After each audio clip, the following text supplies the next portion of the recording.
Olá, está começando pela TVAL mais uma edição do programa Espaço Cidadão. É uma oportunidade de se abordar um assunto que interessa a todos os telespectadores.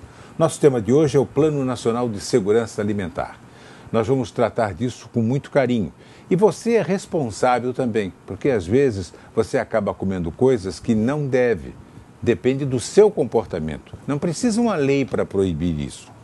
Nós vamos conversar sobre esse tema com Raquel Bittencourt, da Vigilância Sanitária do Estado de Santa Catarina. Ela vai estar conosco logo em seguida.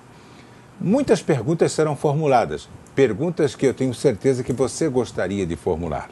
Mas antes, vamos ver um trabalho que foi realizado pela nossa repórter Ana Maria Lima sobre este tema.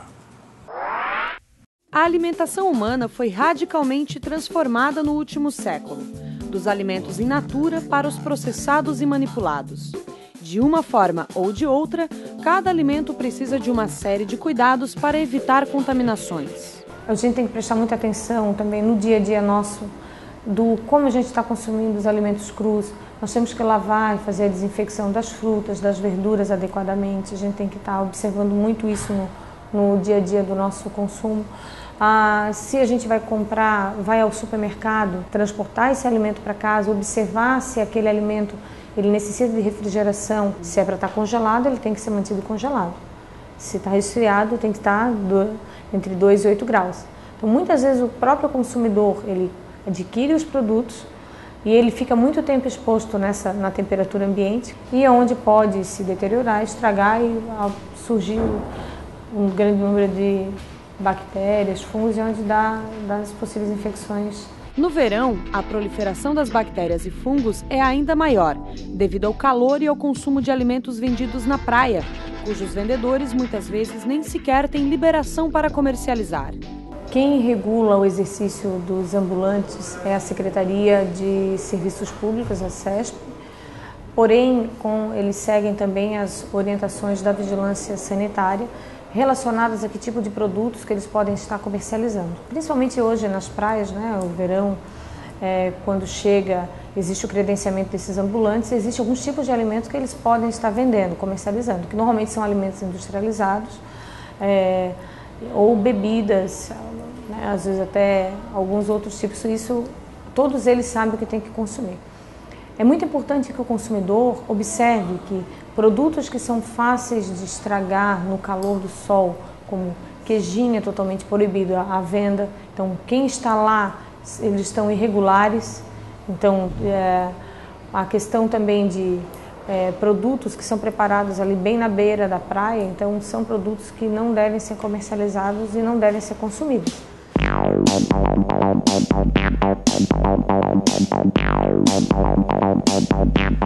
De acordo com pesquisa realizada no ano passado pela empresa GFK, mais da metade da população brasileira tem o hábito de se alimentar fora de casa.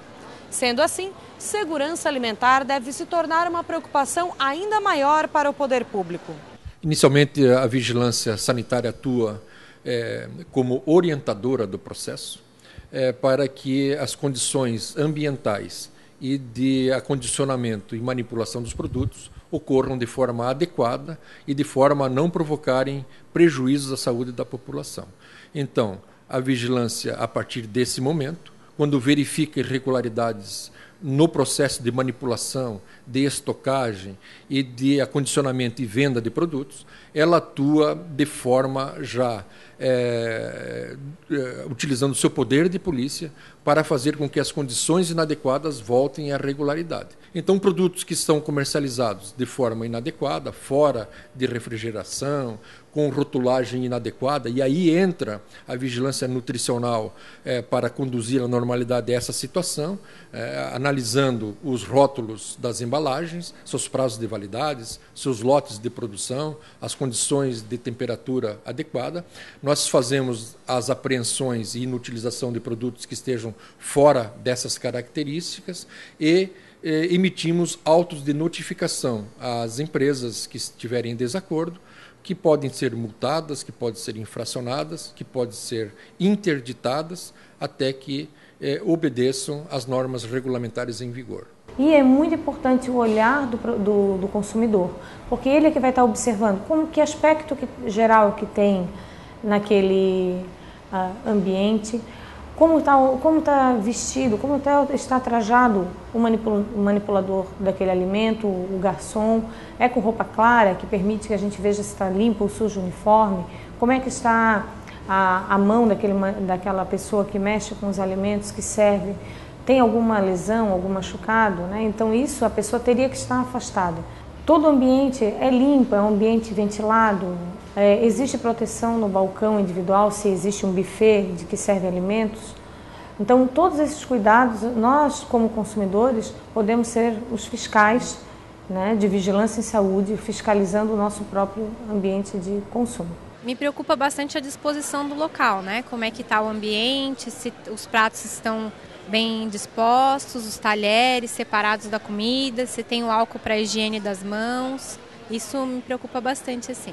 A orientação no uso de canudos, guardanapos e palitos embalados individualmente e a utilização de sachês de molho faz parte do Plano Nacional de Segurança Alimentar, mas a obrigatoriedade depende de leis estaduais e municipais. A partir de 2008, em Florianópolis, passou a vigorar a lei que obriga embalagens individuais para canudos.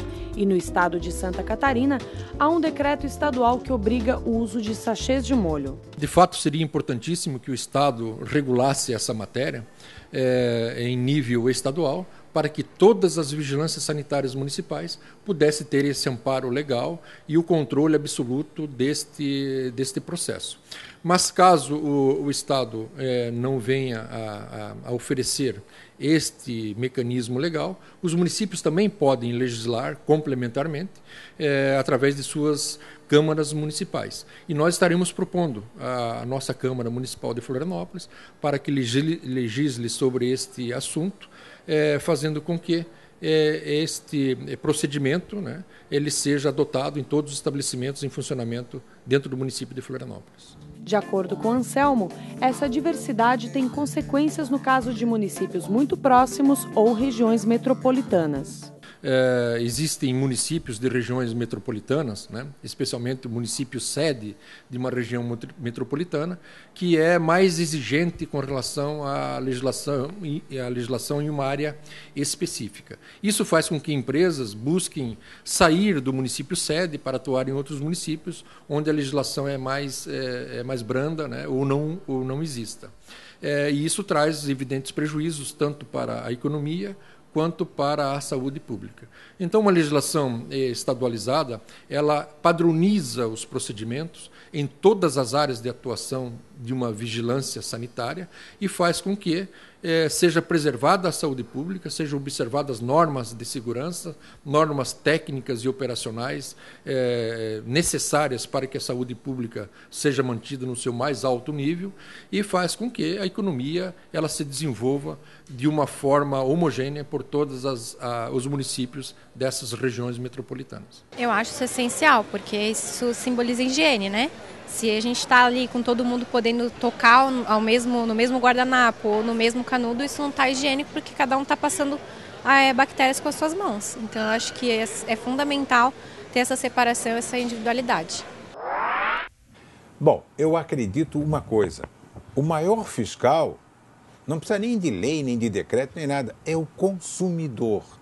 Quer dizer, a história famosa do coalho que acabou acontecendo Sim. com 600 quilos apreendidos, e a história do milho, quando você passa uma manteiga que certamente não é novinha. Uhum. Você concorda, Raquel, o maior fiscal é o próprio consumidor? Sem dúvida nenhuma.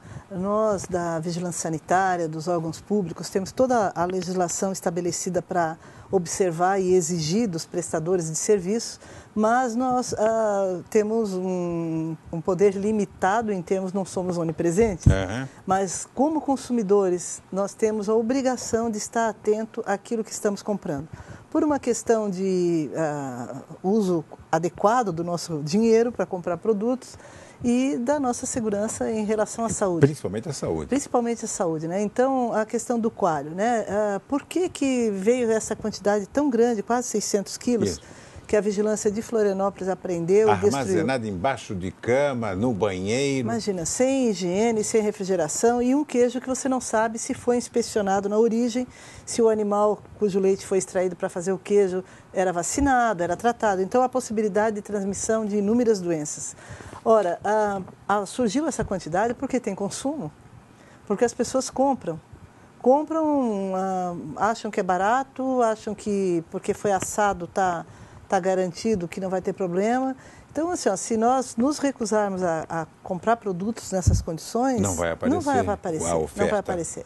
Então, no caso específico do milho, você falou da manteiga exatamente, também. O milho pode ser fervido, aquela água fervida certamente já matou ali as bactérias que estavam presentes, mas ela vai caindo a temperatura, fica morna, e essa temperatura do morno é que favorece o crescimento dos micro-organismos.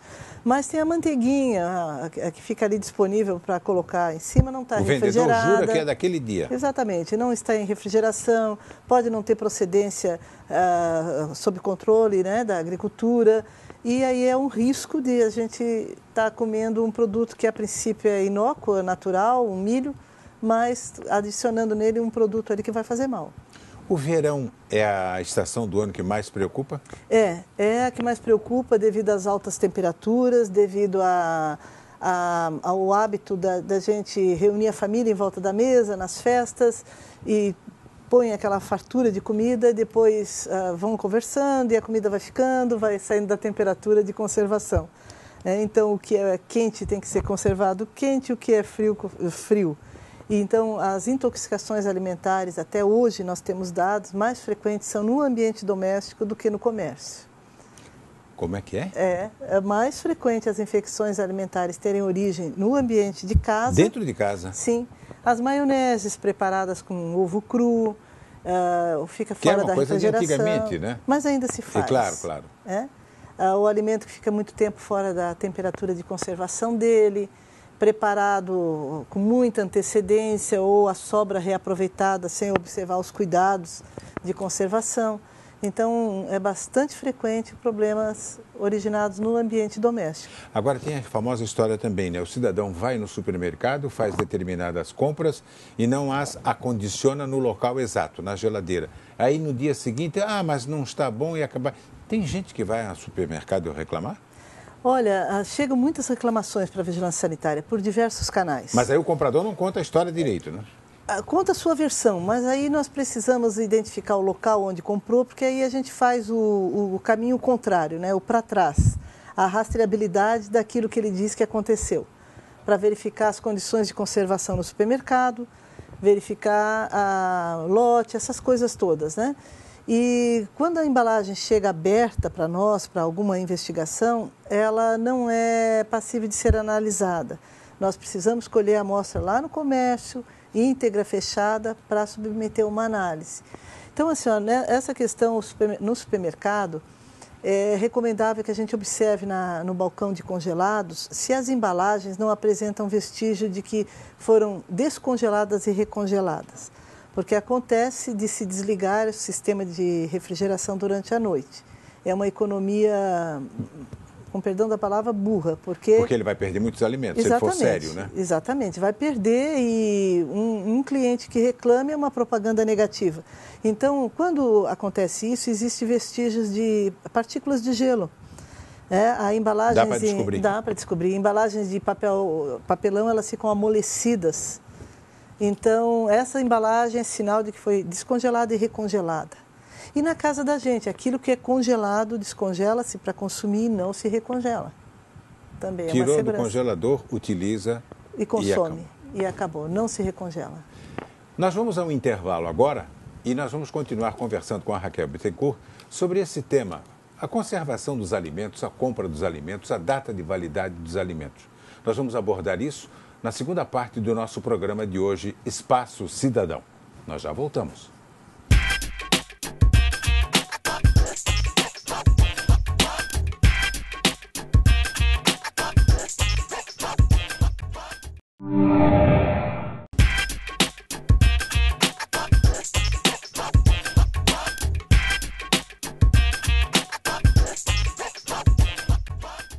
Estamos de volta com o programa Espaço Cidadão pela sua TVA. O nosso tema de hoje é o Plano Nacional de Segurança Alimentar. Nós vamos continuar conversando com a Raquel Bittencourt, que é da Vigilância Sanitária de Santa Catarina. Você tem números? Sim. Números deste verão que acabou de passar? Do ano passado. Ah, do ano passado. Do ano passado. Esses números são preocupantes? Olha, são no seguinte sentido. Nós tivemos analisando o ano passado apenas 108 amostras de alimentos relacionadas à intoxicação alimentar, sendo que 10% foram confirmados que, de fato, aqueles alimentos causaram uma intoxicação. E alimentos como ovo e produtos de origem animal, como carnes, queijos, embutidos. E eles preocupam porque eles mostram que existe uma subnotificação.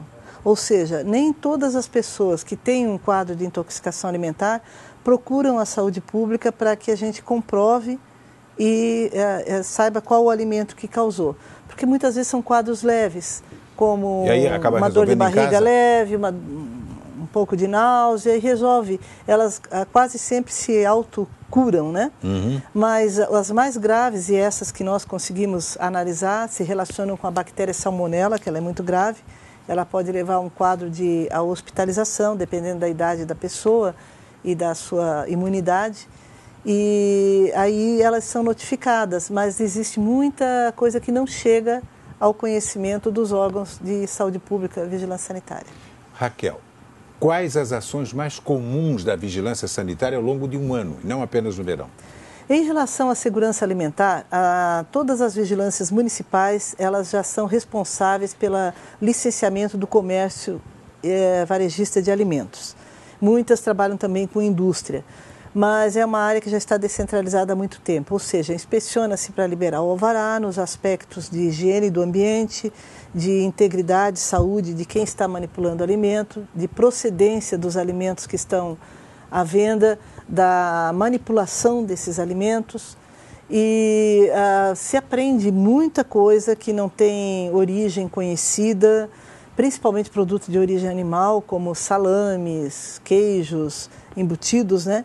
São produtos que têm sua licença pela agricultura, mas o comércio é fiscalizado pela vigilância sanitária. Então, quando encontramos produtos que não têm comprovação da origem, eles são recolhidos e vão para descarte final, destruição. Encontramos produtos refrigerados de forma inadequada. Encontramos câmaras de refrigeração que deveriam ter só carnes, por exemplo, e tem sapato dos trabalhadores, tem material de limpeza.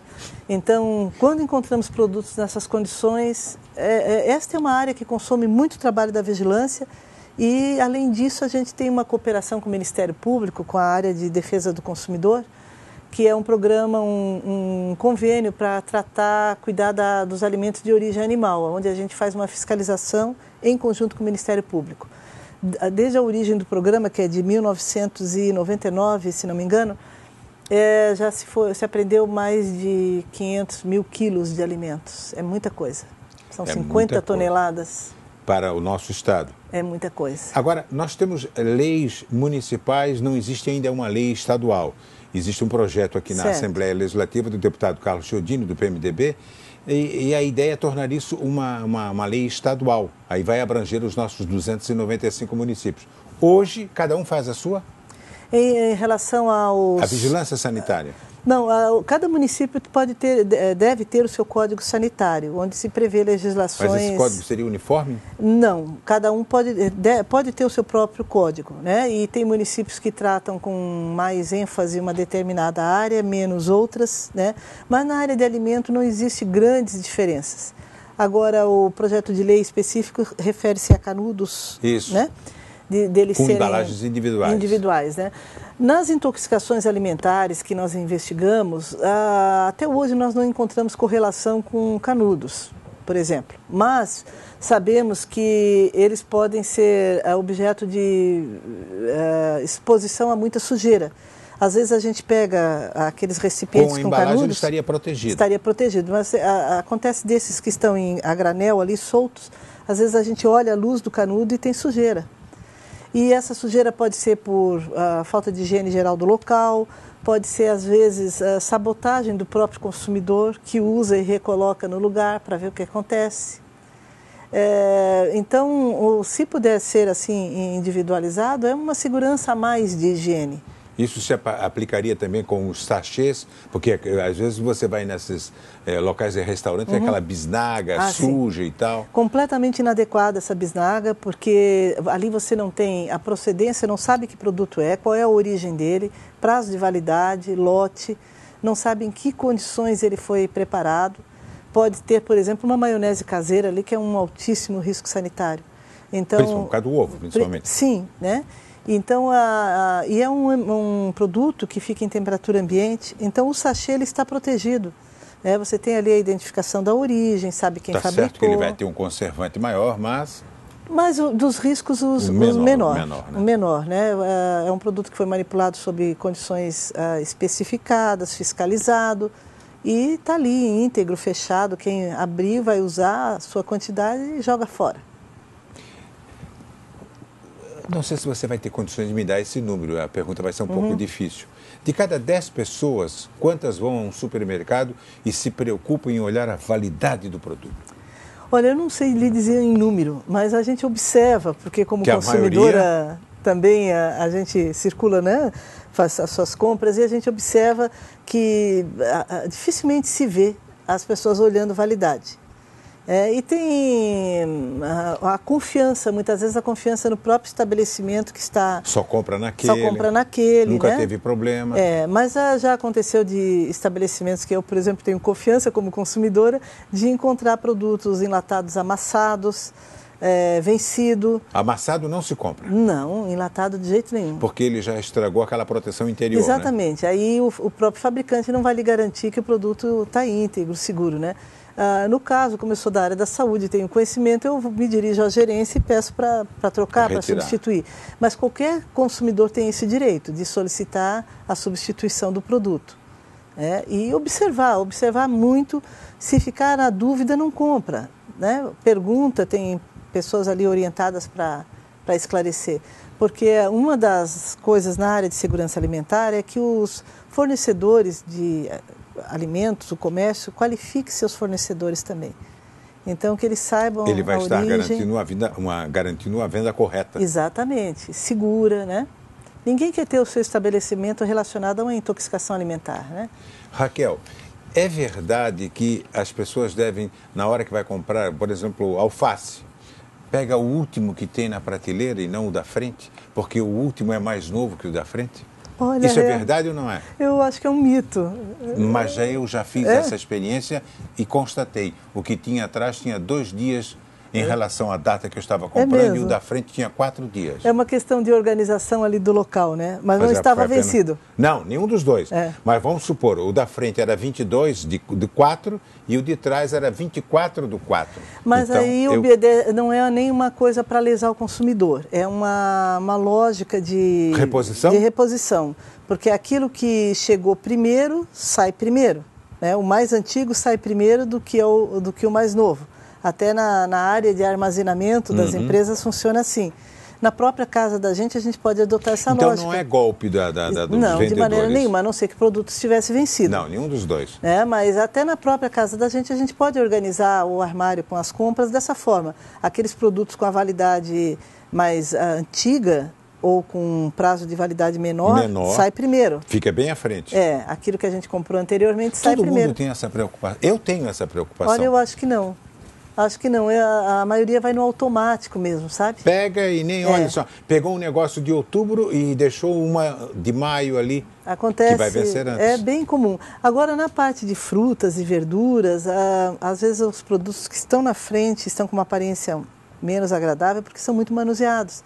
As próprias consumidores chegam e apertam, olham, cheiram e devolvem para a prateleira.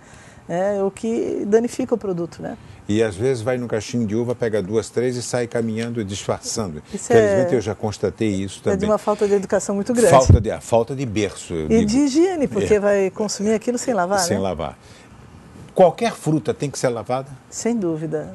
Qualquer fruta lavada, a não ser que você esteja colhendo no pé, no quintal da sua casa e tenha caído uma chuva, lavou a fruta ali, aí a gente pode comer. Uma goiaba pós-chuva é um espetáculo. Mesmo que a gente dê uma mordida no bichinho, não tem problema. Mas a fruta deve ser lavada sim, porque ela traz resíduos de agrotóxico nas cascas, tem as pessoas que manuseiam para embalar, deve se lavar e se achar que é melhor ainda descascar, descasca.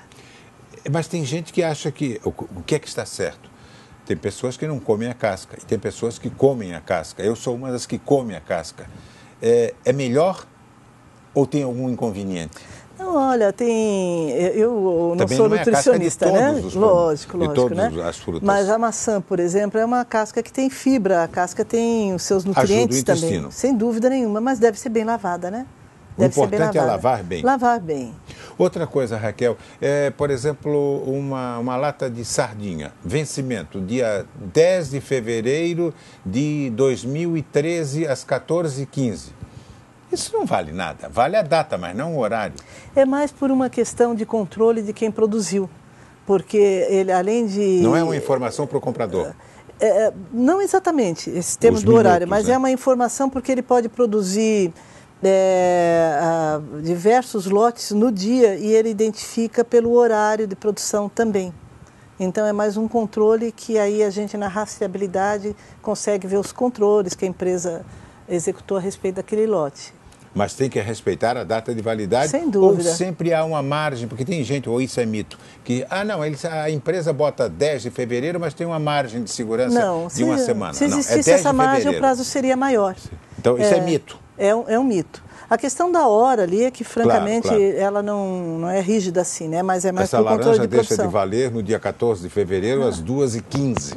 Às 2h20 você não pode consumir. Não, 2h16 já não pode é exatamente isso. Vem cá, tem gente que se beneficia de trocar de município porque a lei não é tão rigorosa no município A como é no município B? Ou seja, o município menor tem menos exigência do que o município maior? Olha, a princípio não, porque nós temos, como os municípios podem e devem ter seus códigos sanitários próprios, aqueles que não os têm ainda que devem ser baseados no geral do Estado. Exatamente, eles usam do Estado e baseiam-se e não pode ser mais permissivo do que a lei estadual ou federal coloca, né? Mas o que nós temos é que nós temos alguns municípios que a estrutura de vigilância ainda é frágil. E aí a dificuldade de fiscalizar, o número de fiscais não corresponde à necessidade da estrutura local, pode acontecer isso, mas em termos de legislação, se a lei municipal não prevê, nós temos a estadual que deve ser observada. Ao longo da sua experiência na Vigilância Sanitária de Santa Catarina, qual foi o problema mais grave que você encontrou? Olha, sem dúvida nenhuma que nós tivemos duas situações que foram marcantes. Eu estou à frente da diretoria desde 2003. A primeira foi a doença de Chagas aguda, que foi transmitida pelo caldo de cana, mas poderia ter sido um outro suco. Foi uma descoberta naquele momento que nós tínhamos o barbeiro infectado aqui no estado, né? E aquilo que aconteceu foi...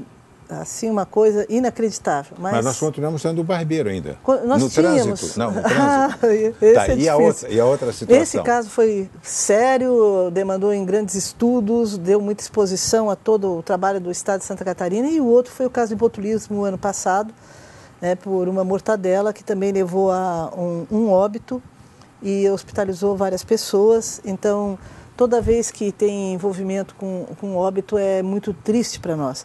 E nós tivemos em outras áreas também, na área de medicamentos, por exemplo, situação de pessoas que foram a óbito por medicamento com excesso do princípio ativo. Joaçaba. Joaçaba ali foi um caso sério também. Esse foi marcante, bastante marcante. Raquel, muito obrigado pela aula que você nos deu sobre a defesa sanitária no estado de Santa Catarina. Vamos conversar em outras oportunidades. A gente fica à disposição. Sempre. Obrigado. Nós contamos com isso. Vamos encerrando aqui o nosso programa de hoje, Espaço Cidadão. Conversamos sobre o Plano Nacional de Segurança Alimentar. Agora, você é o principal fiscal. O alimento está lhe sendo oferecido, você sabe a origem, sabe como é que aquilo foi preparado, se a pessoa tem condições de fazer isso? Então, o principal fiscal é você. Até o nosso próximo encontro no Espaço Cidadão.